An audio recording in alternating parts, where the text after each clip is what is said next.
Alas 11 na ng gabi. Konting reading tayo kasi pinalitan natin ng jet to eh.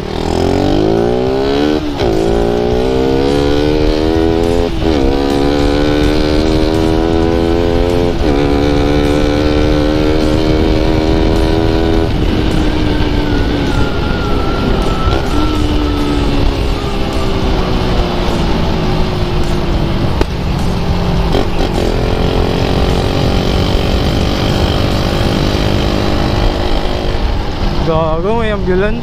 Tayo makakarig. Wait lang, tabi tayo saglit. Walang katao-tao yung ano, kalsada.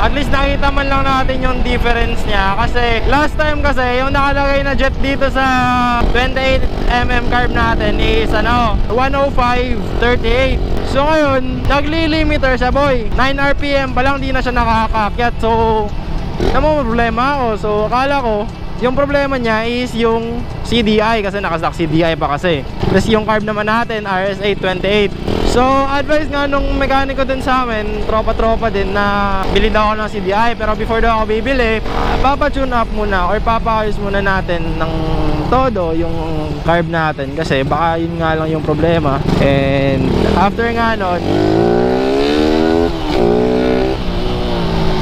nun, nilagay nila sa ano natin ngayon, nakalagay sa carb natin ngayon is 41.15.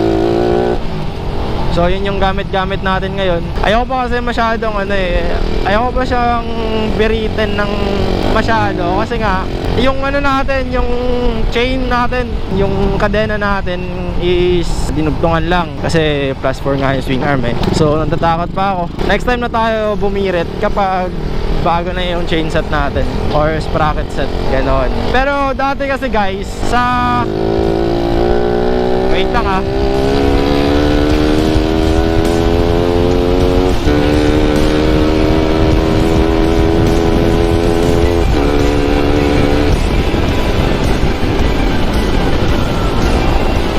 Dati kasi, sa 4th gear niya, nahihirapan na kasi siyang mag 90 or 100.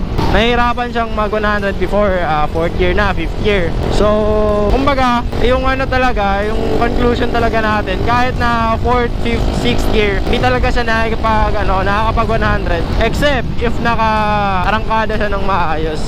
So top speed niya before, walang halong biro, 106, kawawa. Kasi naka 1343 sprocket, tapos 38105 na jettings, tapos naka big tire, 120 yung likod at saka 9080 yung harap. So ayun, buti nga ngayon yung 4th gear niya umabot na ng 110. Nakakatuwa. Yun lang pala yung problema, jettings lang pala. Nung dati kasi pag from first gear ka, umarangkada ka ng biglaan, pamantang second gear, wala, nahihirapan siya, parang hindi niya nabibigay yung torque kasi nga short. So ngayon, pinalakihan na yung jet. After nilang itono ng maayos, tinest drive ko na. Tsaka nagulat ako kasi yun lang pala talaga yung problema sa carb lang natin.